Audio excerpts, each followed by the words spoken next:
मेरा नाम नेहा है। आज मैं अपनी जिंदगी के पन्ने पलटती हूँ तो लगता है जैसे हर पन्ना अलग ही किसी किताब से आया है। मेरे जीवन की सबसे बड़ी सच्चाई यही रही कि मैं अपनी माँ का चेहरा कभी नहीं पहचान पाई। मैं सिर्फ 4 साल की थी जब माँ हमें छोड़कर चली गई। उस उम्र में बच्चा इतना भी नहीं जानता कि माँ का जाना किस गहरी चोट की तरह होता है, लेकिन जैसे जैसे मैं बड़ी हुई मुझे समझ में आने लगा कि मेरी जिंदगी में माँ का होना कितना जरूरी था। लेकिन ये भी सच है कि पिताजी ने कभी मुझे अधूरा महसूस नहीं होने दिया। वह मेरे लिए पिता भी थे और माँ भी। मेरी हर सुबह उनकी मुस्कान से शुरू होती है और हर रात उनकी कहानियों से खत्म होती। मुझे याद है जब मैं पहली बार स्कूल गई थी रो रो कर। पिताजी का हाथ नहीं छोड़ रही थी। उन्होंने घुटनों के बल झुककर मेरी आंखों में देखा और कहा, नेहा अगर तू रोएगी तो पापा भी रो देंगे। चलो बहादुर लड़की बनो। उनकी बात सुनकर मैं चुप हो गई। उस दिन से लेकर आगे तक मुझे हर मुश्किल में यही याद आता था कि मैं उनकी बहादुर बेटी हूँ। पिताजी मुझे छोटी छोटी खुशियाँ देकर खुश रहते थे। कभी रास्ते से चूड़ी ले आते, कभी ठेले से इमली। त्योहार पर नए कपड़े दिलाना उनके लिए सबसे बड़ी खुशी होती है। वो हमेशा कहते, बेटी मैं तुझे पढ़ा लिखा कर काबिल बनाना चाहता हूँ। मेरा सपना है कि लोग तुझे मेरे नाम से नहीं बल्कि मुझे तेरे नाम से पहचाने। वो भी हंस देते, लेकिन उनकी आंखों की चमक मुझे हमेशा याद रहती है। रात को छत पर बैठकर तारे गिनना हमारी आदत थी। पिताजी कहते, तेरी माँ भी यही कहीं से तुझे देख रही होगी। मैं आसमान की ओर देखती, मनी ही मन माँ से बातें करती। हमारा रिश्ता दोस्त जैसा था। लोग कहते थे, लड़की बड़ी हो रही है, अब इसे माँ की जरूरत हो गई। लेकिन पिताजी हमेशा कहते हैं, मैं अपनी बेटी का पिता भी हूँ, माँ भी और सबसे अच्छा दोस्त भी। जब मैं किशोरी हुई तो उन्होंने बहुत समझदारी से मेरा साथ दिया।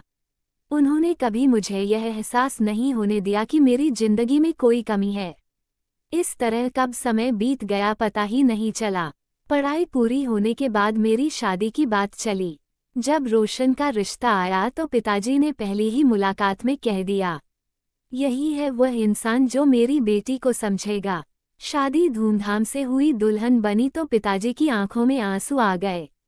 उन्होंने कहा, बेटी तू भले ही पराए घर जा रही है, लेकिन ये घर भी हमेशा तेरा रहेगा। उनकी यह बात मेरी आत्मा में उतर गई। शादी के बाद रोशन मेरे लिए सपनों का राजकुमार साबित हुआ। उनका व्यवहार, उनका साथ, सब कुछ उम्मीदों से बढ़कर था। वो मुझे न सिर्फ प्यार करते थे बल्कि मेरी हर छोटी बड़ी बात का ध्यान रखते थे। मैं जब भी मायके जाती पिताजी को अपनी शादीशुदा जिंदगी के किस्से सुनाती। पापा रोशन मुझे चाय बना कर देते हैं। पिताजी मेरी बातें सुनकर मुस्कुराते और संतोष की सांस लेते। कहते हैं, मुझे चैन है कि मेरी बेटी खुश है। उनकी मुस्कान ही मेरी दुनिया थी। लेकिन जिंदगी हमेशा एक जैसी नहीं रहती।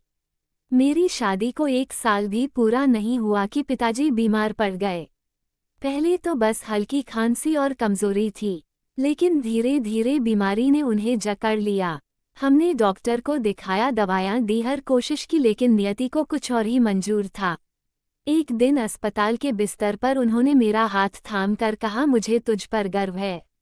तू मजबूत है, याद रखना ये सब जमीन जायदाद तेरी है।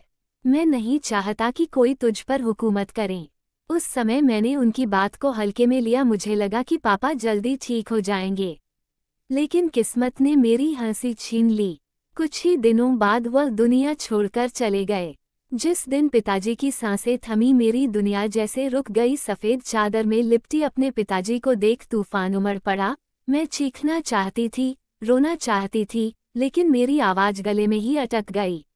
लोग मुझे संभालते रहे, लेकिन मैं सुन भी नहीं पा रही थी। मेरे सामने सिर्फ एक ही चेहरा था, मेरे पिताजी का, शांत। रोशन ने मुझे गले लगाकर कहा, तुम्हारे पापा कहीं नहीं गए, वह तुम्हारे दिल में है।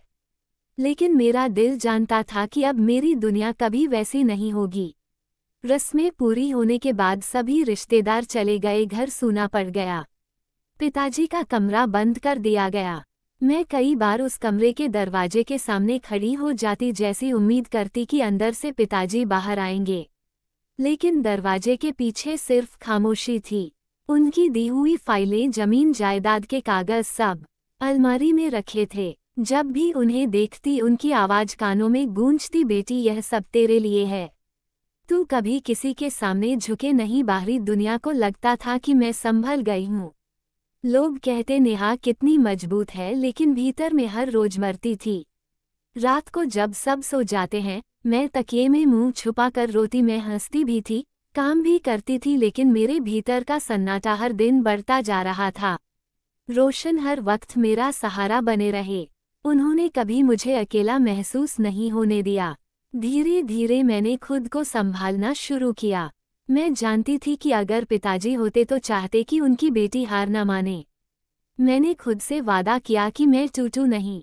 लेकिन ये सच है कि मेरे अंदर एक खालीपन हमेशा जिंदा रहा। पिताजी के जाने के बाद जिंदगी चल तो रही थी, लेकिन भीतर से मैं हर दिन खालीपन महसूस करती थी। बाहर से मुस्कुराती थी, सबको लगता था कि मैं ठीक हूँ, लेकिन सच ये था कि रात के अंधेरे में मेरी रूह सिसकती थी। मुझे अक्सर लगता मैं अकेली हूँ। हाँ, रोशन मेरे साथ थे, उनका प्यार, उनका सहारा मेरे लिए सबसे बड़ी ताकत है, लेकिन पिता की कमी वो कमी थी जिसे कोई भी पूरा नहीं कर सकता।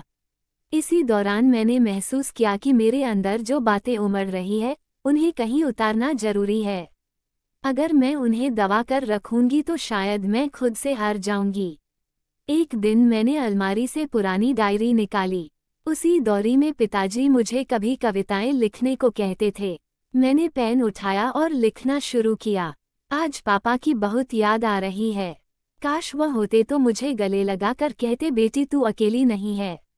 शुरू में बस 2-3 पंक्तियां लिख पाती थी, लेकिन धीरे धीरे यह मेरी आदत बन गई। जब भी दिल भारी होता मैं डायरी खोल देती।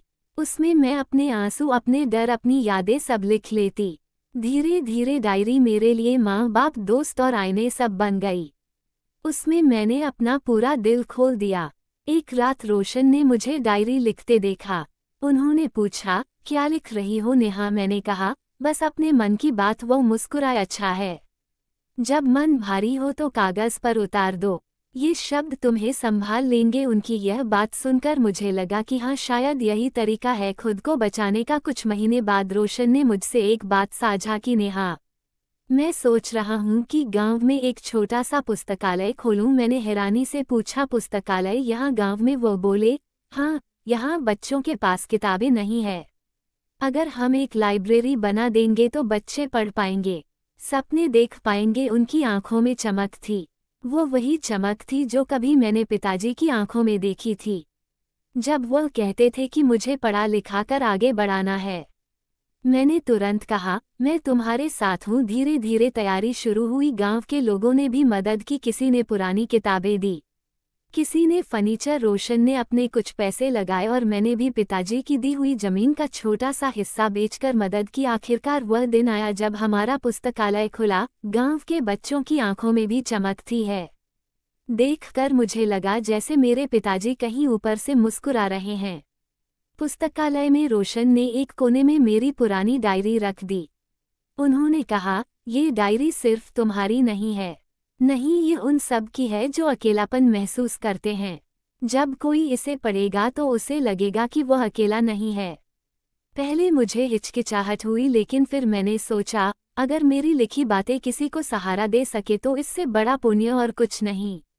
धीरे धीरे मैं हर सुबह पुस्तकालय जाने लगी। गांव के बच्चे मुझे घेर लेते, दीदी यह कहानी पढ़कर सुनाओ, दीदी ये चित्र देखो। उनकी मासूम आंखों में वही चमक थी जो मैंने कभी अपने पिताजी और रोशन की आंखों में देखी। जब बच्चे मुझे अपनी छोटी छोटी कहानियां सुनाते तो मुझे लगता कि मैंने सच में जिंदगी में नया अर्थ पा लिया। पिताजी का जाना मेरे लिए बहुत बड़ा सदमा था, लेकिन अब मुझे लगता है कि उन्होंने मुझे जो ताकत दी थी वही मुझे यहाँ तक लाई। जब भी मैं बच्चों के बीच बैठती हूँ, मुझे लगता है कि मैं पिताजी के अधूरे सपनों को पूरा कर रही हूँ। कभी कभी रात को डायरी पढ़ते हुए मुझे रोना आता है, लेकिन अब वो आंसू कमजोरी के नहीं बल्कि संतोष के होते हैं। आज मैं समझ गई कि जिंदगी सिर्फ हमारी नहीं होती, यह उन सब की होती है जिन्हें हम अपना मानते हैं। रिश्ते खून से नहीं दिल से बनाए जाते हैं, और जब हम अपने टूटे हुए दिल के टुकड़ों को जोड़कर किसी और की मदद करते हैं तो वही टुकड़े हमारी जिंदगी की सबसे खूबसूरत कहानी बन जाते। अब मेरी सुबह पुस्तकालय में बच्चों की हंसी से शुरू होती है। मैं उनकी आंखों में सपने देखती हूँ और उनमें पिताजी की झलक पाती हूँ। मुझे यकीन है कि पिताजी जहाँ भी होंगे गर्व से कह रहे होंगे, यह मेरी बेटी नेहा है। उसने अकेलेपन को ताकत बना लिया। मेरी कहानी यहीं खत्म नहीं होती बल्कि यहीं से शुरू होती है, क्योंकि मैंने सीखा है कि अकेलापन अंत नहीं बल्कि एक नई शुरुआत का मौका होता है। कहानी का सबसे बड़ा संदेश यही है कि हमारा जीवन सिर्फ हमारा नहीं होता, यह उन सभी का होता है जिन्हें हम अपना मानते हैं। और जब हम अपने टूटे हुए दिल के टुकड़ों को जोड़कर दूसरों की मदद करते हैं तो वही टुकड़े मिलकर हमारी जिंदगी की सबसे खूबसूरत कहानी बन जाते हैं। धन्यवाद। जय हिंद, जय भारत।